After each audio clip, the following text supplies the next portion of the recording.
I'm not talking about your everyday ordinary served in a restaurant borscht. I'm talking about peasant borscht. The kind you eat with a pound of hot cornbread in your left hand and in your right hand a thick, heavy, wooden spoon. A wooden spoon. That's different. You did not mention a wooden spoon before. I concede the soup. I accept it. How do we stand? You want the appetizer, I want the soup. Up to here it's a very close lunch. Next course is fish. Ah! Fish! I don't like fish. I don't care for fish. Whatever you choose for fish is fine with me. You don't like fish? It's alright. Once in a great while. I'm not upset against it. It's not substantial enough. To me, the most important part of the meal is the roast. So why don't you pick up the fish and we can move on to the roast. So you consider fish. Mention a fish and I'll consider. Oh, it's a pike, a nice piece of pike. But carp is better. You just consider the fish. I didn't know you were good to say pike. I don't find pike a tasty fish. A nice pike fried in brown butter with 2 tomatoes and a thick mushroom sauce that's not tasty. Tasty if you smother it with carp. Broil it lemon juice. You just consider the fish. All right, I won't make an issue of it. Why don't you change it to carp and then I'll concede the fish? But that is your fish that I be conceding. You could have chosen carp ahead of me. The option was yours. Will you concede if I drop pike and pick another fish? That's fair enough. What do you change it to? Brook trout broiled with fried salmon. Smoked salmon in Hollandaise sauce. I thought you didn't like fish! Maybe it's the one that you like that I don't like. You're purposely doing this. You accuse me of being false to my taste, comrade. You dishonor me. I dishonor no one. I call for a stalemate on the fish. So soon? Why give up? There are so few fish that I like. Very well. Filet of sole cooked with white wine and milk.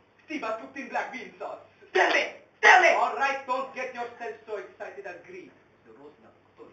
I don't see why there should be a stalemate when pike is so delicious, especially after we just had borscht. What's past is past. The table has been turned. We're on the roast now. I believe it's your turn like that. You pass on the roast. That's my turn. I want you to go first. I don't trust you anymore. Doesn't make a difference to me anyway. For the roast, I contend that there is nothing better than boiled beef served with white hot horseradish. I can smell it now. I can barely contain my mouth from dripping with the saliva. It is, I believe, your turn unless you concede to my boiled beef. I do not concede to your boiled beef. Then mention, if you can, a better roast. A pike. Enough is a pike. Pike is a fish. We're through with the fish. What did they get in a stalemate? In a stalemate, you can always go back and try again. When was this decided? Just now, I decided. You say pike again, I say brook trout again. Double stalemate. Next course, boiled beef. I believe it's your turn. Boiled beef? Herring borscht? And boiled beef? It's a meal for a cold, hungry foot soldier. Not a commanding officer and gentlemen. Am I being challenged or not? I could challenge your boiled beef with a partridge. I could challenge it with a brace of quail. I could challenge your boiled beef with a firm young roast turkey. Roast turkey. I see. Do we have something there? I could challenge your boiled beef with a hen. A thick, fat, thick-breasted hen. Yes, certainly, a hen is always mine. But, comrade, today, I'm not going to do it. For you see, today, comrade, I challenge your boiled beef with a duck.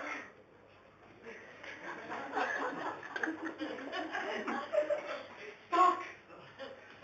How did I overlook a duck? What kind of duck? A duck. One that has had a taste of frost during the first winter. And then roasted. Pan roasted to a crisp, golden brown. The skin so crispy it crackles in your mouth. I concede to duck. Then it is fried and cooked with chopped potatoes in the pan. Concede, I said. In the pan, young onions are beginning to fry and sizzle to a deep, rich brown. The aroma wafting into your nostrils, driving your taste buds into a stage of frenzy. How many times do I have to concede? Are you deaf? You are purposely doing this to get back at me for not liking your pike. I conceded to duck, all right? We are through with the main course. Let's move on to the dessert. For God's sake.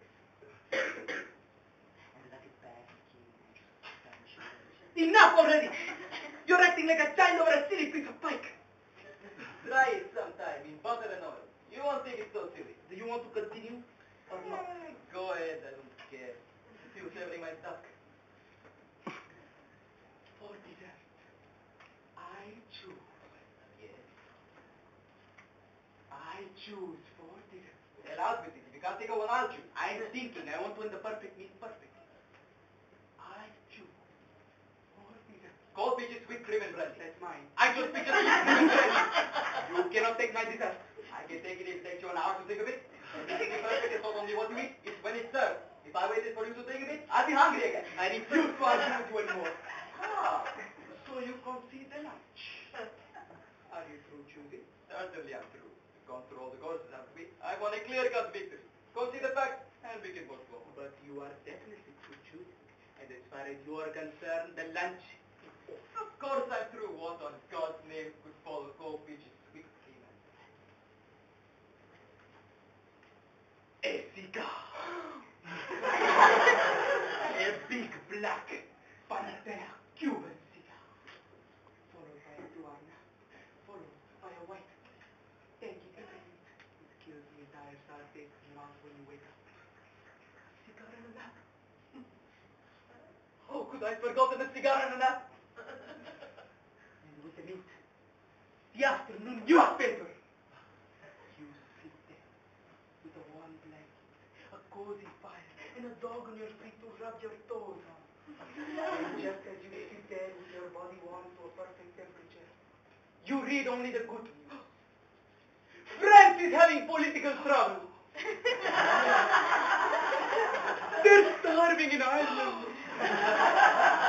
England is in a financial crisis. Here, Comer, here everything is just perfect. And just as you're about to fall into the perfect sleep, a letter comes in the dark that he's awarded you with another medal. And you're about to drop off into the perfect sleep. And you have nothing better to do in that evening until the perfect dinner is served. Do you want to challenge me on the perfect dinner? I will let you go first, comrade. No. Roshinova potato. It's my turn to choose a subject, not yours. Oh, I am not feeling very well. I'm through with today. I'm feeling a bit chilly, perhaps. You're right. You don't look so good. Perhaps a little pale. Go see a doctor. That's a good idea. Maybe I'll drop in by Dr. Vishinsky. Vishinsky? That butcher? He knows as much about doctoring as my 3-year-old granddaughter. Are you telling me that you know a better doctor in Russia today than Vishinsky? Challenge you. I challenge you. But not today. Next week. You're right. It is beginning to get a little chilly. No, I believe it's getting warmer now. Here comes the sun. Look, it'll rain before you get home. Next Tuesday then.